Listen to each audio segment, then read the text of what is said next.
आप सभी को जय मसीह की। मैं आशा करता हूँ आप सभी प्रभु में आनंदित हैं। प्रिय, मेरे साथ में प्रभु के कलाम को पढ़ेंगे। भजन संहिता 116 अध्याय उसका 15 पद को। यहोवा के भक्तों की मृत्यु उसकी दृष्टि में अनमोल है। परमेश्वर पिता इन वचनों के माध्यम से हम सभी को आशीर्वाद दे। प्रियो, यहाँ पर परमेश्वर के भक्तों के मृत्यु के बारे में लिखा है कि परमेश्वर के भक्त लोगों का मृत्यु प्रभु के दृष्टि में अनमोल है। परमेश्वर पवित्र लोगों के मृत्यु के बारे में कुछ बातें हमको कहता है। मैं 12 बातें आपके बीच में रखना चाहूंगा, तो प्रार्थना के साथ बैठे ताकि प्रभु हम सभी से बातचीत करने पाए। हम सभी का एक दिन मृत्यु होगा। मृत्यु के पश्चात हम सभी का एक धन्य आशा है कि हम स्वर्ग में परमेश्वर के साथ में रहेंगे।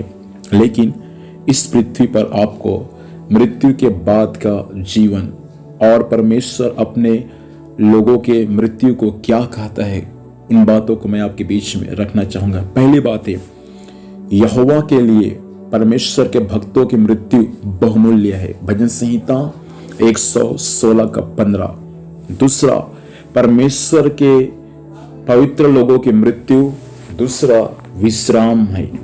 दानियल नबी की पुस्तक 12 अध्याय उसका 13 पद, प्रकाशित वाक्य 14 अध्याय उसका 13 पद।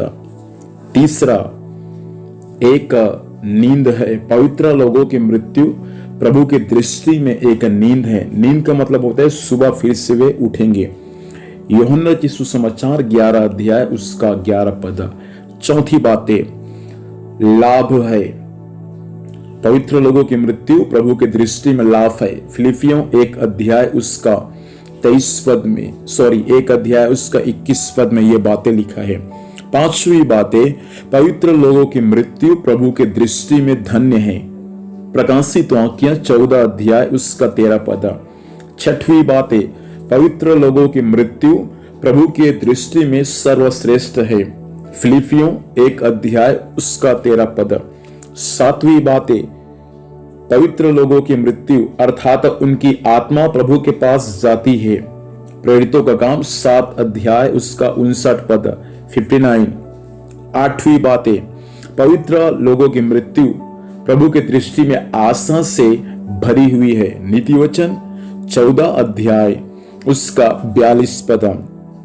और नौवीं बातें, पवित्र लोगों की मृत्यु उनके बारे में शोकित न हो। प्रकाशित वाक्य 1 थिस्सलुनीकियों 4 अध्याय उसका 13 पद। 10वीं बातें, पवित्र लोगों की मृत्यु वे फिर कभी ना मरेंगे। प्रकाशित वाक्य 20 अध्याय उसका 6 पद।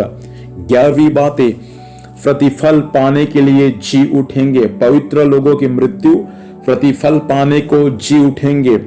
दानियल नबी की पुस्तक 12 अध्याय उसका 13 पद। 12वीं बातें, अमरता को पहन लेंगे। पवित्र लोगों की मृत्यु अमरता को पहन लेंगे जो कभी विनाश नहीं हो सकता। तो ये 12 प्रकार की बातें पवित्र लोगों की मृत्यु के विषय में दिया गया है। प्रियो, मैं आपसे कहना चाहता हूं, पवित्र लोगों का जब मृत्यु होता है, इस संसार में लोग विलाप करते हैं, परिवार दुखी मनाते हैं, लेकिन स्वर्ग आनंद करता है, क्योंकि एक इस संसार में परमेश्वर ने जिसको अपने हाथों से बनाया, वह व्यक्ति उद्धार को प्राप्त करके प्रभु के रास्ते में चलकर प्रभु के पास में पहुंच गया। इसलिए स्वर्ग आनंद करता है। तो ये 12 बातें आपके जीवन के लिए आशीष के कारण होंगे। प्रियो, जरूर इन 12 बातों को आप अध्ययन करें ताकि ये 12 बातें आपके जीवन के लिए आशीष का अनुग्रह का कारण बनने पाए। पहला मैंने कहा यहोवा के लिए बहुमूल्य है। दूसरा एक विश्राम है। तीसरा एक नींद है। चौथा एक लाभ है। पांचवा धन्य है। छठवा सर्वश्रेष्ठ है। पांचवा प्रभु के पास आत्मा चली जाती है। सातवा आशा से भरी हुई है। आठवा उनके बारे में शोक न करे। नवा उनके बारे में शोकित ना हो। 10वां वे फिर कभी न बनेंगे। 11वां प्रतिफल पाने के लिए जी उठेंगे। और 12वां अमरता को हमेशा हमेशा के लिए पहन लेंगे। प्रभु चाहता है कि हम भी और भी इनके बारे में अध्ययन करने वाले बन जाए ताकि हम मृत्यु के पश्चात प्रभु के पास में पहुंचने वाले बन जाए। प्रार्थना करिए। प्रभु धन्यवाद देते हैं सुंदर समय के लिए पिता। वचन सभी के लिए आशीष का कारण हो और इस वचन के अनुसार चलने में सबकी सहायता करना, यीशु के नाम से मांगते हैं, आमीन। खुदा हम सभी को आशीष दे। God bless.